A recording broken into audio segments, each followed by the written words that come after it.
ગિરનારની ગોદમાં ભવનાથ રેટી ખાતે યોજાતા પરંપરાગત અને ઐતિહાસિક એવા મહાશિવરાત્રિના મેળાને હવે ગણતરીના દિવસો બાકી રહ્યા છે. ત્યારે જૂનાગઢ જિલ્લા વહીવટીતંત્ર અને નગરપાલિકા પૂરી રીતે એક્શન મોડમાં આવી ગયું એવું લાગે છે. મેળાની તૈયારીના ભાગરૂપે જિલ્લા કલેક્ટર દ્વારા બેક ટુ બેક મિટિંગનો દોર શરૂ કરવામાં આવ્યો છે. આજે કલેક્ટર કચેરી ખાતે તમામ સંલગ્ન અધિકારીઓ સાથે મહત્વપૂર્ણ રિવ્યૂ બેઠક અને ટેલિફોનથી પૂછપરછ થઈ રહી છે. તો સાથે જ કમિશનર દ્વારા પણ દામોદર કુંડ અને સફાઈ કામગીરીની હાથ ધરવામાં આવી છે. કુંડને ખાલી કર્યા બાદ તેની સઘન સફાઈ કરવામાં આવશે. આ સાથે જ કમિશનરશ્રીએ પણ આ વિશે માહિતી આપી હતી. જોકે આરોગ્ય, રસ્તા, કાયદો વ્યવસ્થા અને રવેડીના રૂટ જેવી અનેક બાબતો પર હજી લોકોમાં પ્રશ્ન ઉઠી રહ્યા છે. ખાસ કરીને ગિરનાર દરવાજા પાસે જ પાર્કિંગ કરી અને છેક ભરડા વાવથી અંદાજિત 3 કિલોમીટર ચાલવાનો રસ્તો સિનિયર સિટીઝન તેમજ બાળકો માટે અઘરો પડે તેવું લાગી રહ્યું છે. આપણે જાણીએ છીએ તેમ જૂનાગઢમાં 11 થી 15 ફેબ્રુઆરી સુધી શિવરાત્રીનો ભવ્ય મહામેળો ઉજવવા જઈ રહ્યો છે. તો એ સંદર્ભે આજે સવારે પણ માનનીય કલેક્ટર શ્રી, એસપી શ્રી અને MLA Shri, mayor Shri, standing committee chairperson Shri, deputy mayor Shri વગેરે સાથે આજે મુલાકાત લેવામાં આવી હતી. અને મહાનગરપાલિકાની પણ કેટલીક જવાબદારી આ મેળામાં હોય છે, જેમ કે પાણીની વ્યવસ્થા, સ્વચ્છતાની, ટોયલેટની વ્યવસ્થા, એ ઉપરાંત રોડ રસ્તાની કામગીરી, પાર્કિંગની વ્યવસ્થા, સાફ સફાઈ, આ બધી વ્યવસ્થા મહાનગરપાલિકા દ્વારા કરવામાં આવતી હોય છે.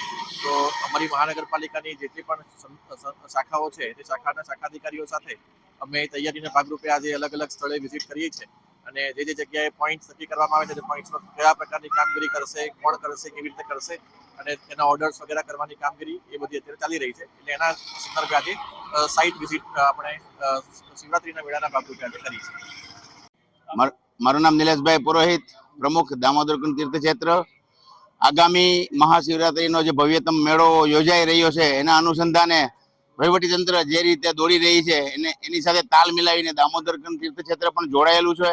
ભાવિકોને સારી સુવિધા મળે, સ્વચ્છતા મળે એ ભાવથી દામોદર કુંડનું પણ આ તારીખ 3 અને 4 માટે પાણી કાઢી અને સફાઈ કાર્ય ચાલુ થઈ રહ્યું છે. એ કાર્ય 2 દિવસમાં પૂર્ણ થશે. ગુરુવારને 5 તારીખથી ફરી પાછું એ પાણી ભરાઈ જશે અને સુંદર રીતે સ્વચ્છ દામોદર કુંડ પાછો લોકોની સુવિધામાં ધાર્મિક કાર્યો માટે વ્યવસ્થા ગોઠવાઈ જશે.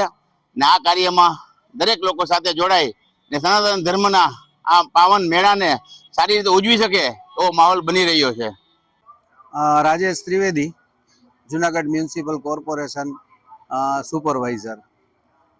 આજે આપણે દામોદર કુંડની અંદર જે મહાશિવરાત્રિ મેળો આવે છે એ દરમિયાન માનનીય કલેક્ટર સાહેબ, માનનીય કમિશનર સાહેબ અને એસડીએમ સાહેબની સૂચના મુજબ અમારા ડેપ્યુટી કમિશનર સાહેબની પણ સૂચના હતી કે દામોદર કુંડની મેળાની પૂર્વ તૈયારીના ભાગરૂપે તારીખ 2, 3 અને 4ના રોજ દામોદર કુંડ કમ્પ્લીટ સફાઈ કરી અંદરથી ગારો બધો કાઢી અને એકદમ ક્લીન પાણી થઈ જાય એવી વ્યવસ્થા કરવાની છે. તે સંદર્ભમાં અમે 2 તારીખથી કામગીરી ચાલુ કરી દીધી છે અને અત્યારે હાલમાં બધો ગારો કાઢી નાખ્યો છે અને પગથિયા ટોટલી ઘસાઈ જાય ત્યારબાદ પગથિયામાં પણ કલર કરવાનો છે વ્હાઈટ.